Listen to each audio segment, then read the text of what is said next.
everybody, so I hope you're having a really fantastic day. Today I want to talk to you about curly haircuts because I had mine cut on Saturday and I've previously had a bunch of people ask what I asked for at the hairdresser, do I get a diva cut, and just questions about cutting my hair. So I thought I'd answer them in this video today. So first of all, this is my hair that I had cut. It's a bit shorter, obviously. I really love it. It's really helped the ringlets form. As you can see, there are like 1,000 ringlets all over my hair. As many of you know, if you go back in previous videos, you'll see I used to have really long hair down to here. So in January, just before I really properly started the curly girl method, I had my hair cut. I had loads of layers put back into it at a hairdresser's just down the road. And I actually really loved that haircut, but it was so early on in my curly girl journey that I don't think I really appreciated that haircut as much as I should have. And I would definitely go back to that salon again because she really knew how to cut curly hair.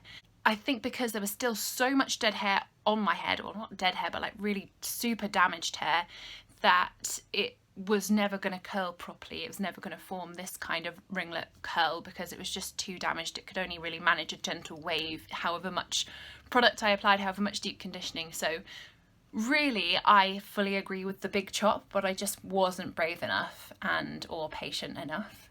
And then in May, after having done a lot of really dodgy self-trimming, I had really wonky hair and I needed to basically go and get it reorganized, but I wasn't brave enough to ask for what I really wanted at the hairdresser. So I had also got a junior hairdresser who had never really had experience with cutting curly hair, so it was a pretty bad haircut. At the end of that one, I had to do a lot of self-trimming to get it to look right when it was curly because it was still really off balance. She just cut off like a tiny bit of hair. She just wasn't very brave. And so I was so disappointed with that. It was one of the most expensive haircuts this year as well. I think probably the most expensive one. And then the third haircut I had was really sad because I had found this person on Instagram that's just down the road, and I think still she's probably a good hairdresser, but I had gone in there with my hair on like the third day when I'd just, or maybe even like the fourth day, I just whacked it up in a bun thinking, oh, I'll have it washed and have like a proper cut and everything, so it doesn't matter what it looks like. And she basically said, we're gonna cut it dry, how do you want it? And I was like, okay. And then I think I was just so thrown off by the fact that I had this big mess of hair that she was gonna try and cut something sensible out of, that I was like, what kind of hairdresser is this? So I just sort of sat down, let her cut it for 10 minutes and then walked out with the most terrible looking hair. Oh, it was so sad after that haircut. So I think that was about August. And then, yes, on Saturday I had finally a really good haircut and I'm just so happy with it. So the key things that I have learned about cutting curly hair, if you're going to a regular hairdresser, is go in with your hair styled as you would style it, whether it's first, second, third day refreshed. However you would normally style it, go in with it like that. Go in with it looking good, because then they can see where your curls sit, how you would normally do it.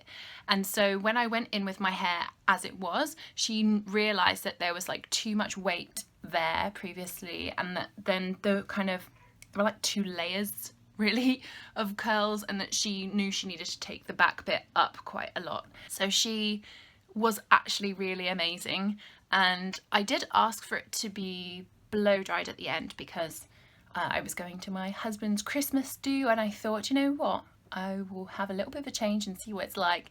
But the curl fell out really, really fast that she put in with straighteners, and so it just looked a bit funny. But very helpfully, what I did do, hopefully it's helpful to you, on the day after, so when it was really fallen out, I took a video of my hair so you can see what it looks like straight, so you can see where the layers sit, what the length is really like, and so if you're going into a hairdresser you know exactly what to ask for. So I hope this helps. Here it is.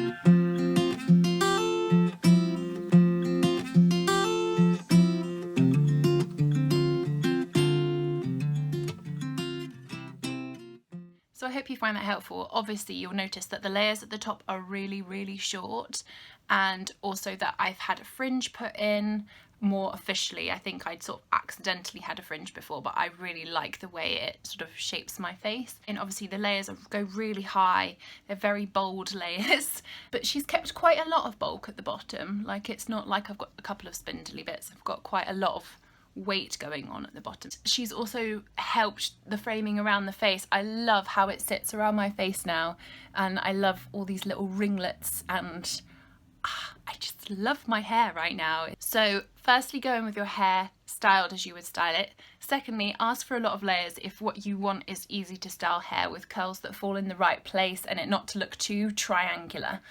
And another thing is that I did ask for the top stylist in that day, and she wasn't the top one, she was like the one below the top one, but she's cut so much hair, she knew how to cut curly hair, and she kind of just like made up a cut just for my head of hair and that would work for the curls. It also wasn't too expensive because it was a local one. It was £35, which I thought was really amazing for a cut and blow dry. Do you think that's good? I don't know. Leave me a comment down below and tell me how much you pay for your haircut, because I'd be interested to know. And on the note of diva cuts, there are two main reasons I don't get a diva cut. One is it costs like at least 3 or 4 times the amount I usually spend on a haircut. And 2, there's like 3 people in the UK and they're all a really significant train ride away from where I live. And so it would cost probably like a couple of £100 for like a day out to go and have my hair done. And that just seems crazy to me. And I just want to add, because I know some of you are going to say this, the reason a diva cut is so expensive is because you also get taught how to wash, how to style it, and if you want a crash course in how to look after your curly hair and you want it to look awesome, then I really think a diva cut is a good idea if you have the money. So the hairdresser I ended up going to was just a local independent hairdresser I'd had a few recommendations from friends that live nearby. It was just a lovely experience. It should be so nice going to the hairdressers and not scary, and I just loved it. I should probably say this is 3rd day hair, by the way. There's a lot of refresh going on and there's a little bit of the lovely oil going on. If you haven't seen my refresh video, it's here.